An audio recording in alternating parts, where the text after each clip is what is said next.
Hi everyone, and welcome to this explainer.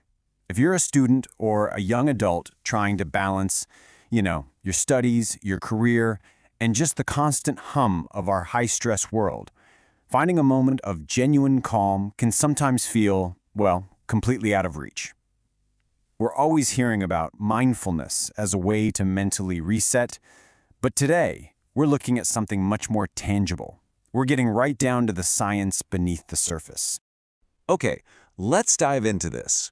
Because it's one thing to say that sitting quietly makes you feel a little bit more relaxed, right? But it's entirely another thing to ask, can meditation actually change your body's chemistry? Like, does the simple act of focusing your mind physically alter the hormones flowing through your bloodstream? Well, to answer that, we're looking at some truly fascinating research that tested exactly what happens under the hood when we meditate. Section 1. The Acem Meditation Study, Testing the Baseline. To find our answers, we're going to explore a very specific study, and this brilliantly illustrates the methodology the scientists used. To really understand if the Acem technique changes our chemistry, you need a solid comparison.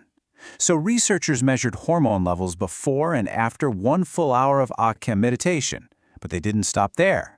They compared those results against a control group of non-meditators who were just simply resting for that exact same amount of time. So it's 1 hour of active meditation versus 1 hour of just sitting quietly. Section 2. Melatonin, regulating sleep. Let's start with a chemical that is absolutely vital if you ever struggle to wind down after a long day of classes or work. And that chemical is melatonin. Basically, it's the hormone primarily responsible for helping regulate our sleep cycles. We all know that in high-stress environments, our sleep is often the very first thing to suffer. So understanding how the practice impacts this specific hormone is absolutely crucial for anyone looking to get better, more restorative rest. Now, what's really interesting about this slide is the totally counterintuitive result they found. You'd probably assume that while you're meditating, your sleep hormone spikes, right? Making you sleepy. But that's actually a myth.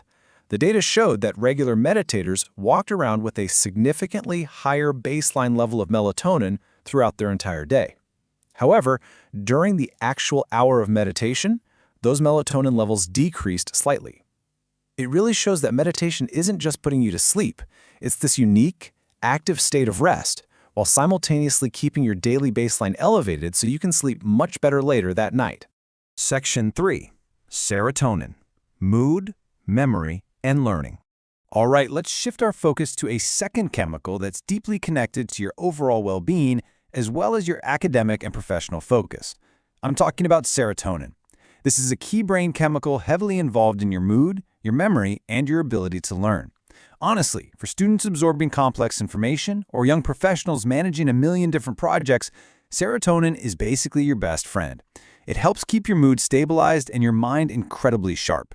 And the study revealed something very similar here. Meditators, overall, just had more serotonin in their systems than non-meditators.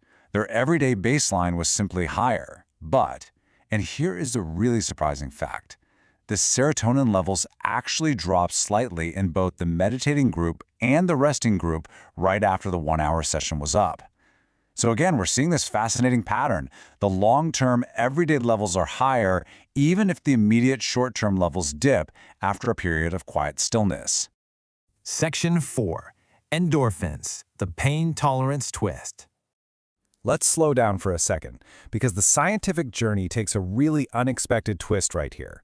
We've seen how sleep and mood hormones are affected, but what about physical pain and pleasure? You've probably heard of endorphins, right? Those are the chemicals that give you a runner's high or help you tolerate physical pain. Well, unlike melatonin and serotonin, the data on endorphins showed an absolute null result, meaning endorphin levels and pain tolerance were simply not affected by the meditation at all. It's a stark contrast, for sure, but a really important one. It tells us that meditation isn't some magical painkiller or a sudden rush of euphoric chemicals. Its true power actually lies elsewhere. Section 5. Long-term hormonal balance, shifting the baseline.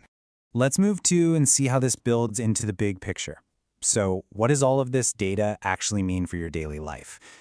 Well, the crucial point is this. The true magic of meditation isn't found in some sudden, immediate chemical rush while your eyes are closed. Instead, regular meditation influences your overall hormonal balance by shifting your long-term baselines.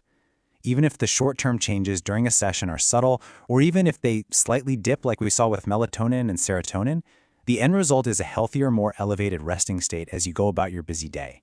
You're literally training your body to carry more mood-stabilizing and sleep-regulating chemicals around the clock. And that brings us to our final thought for this explainer. Knowing that you actually have the ability to gently rewire your body's chemistry, not just for a fleeting moment, but for a significantly better everyday baseline? Are you ready to shift your baseline?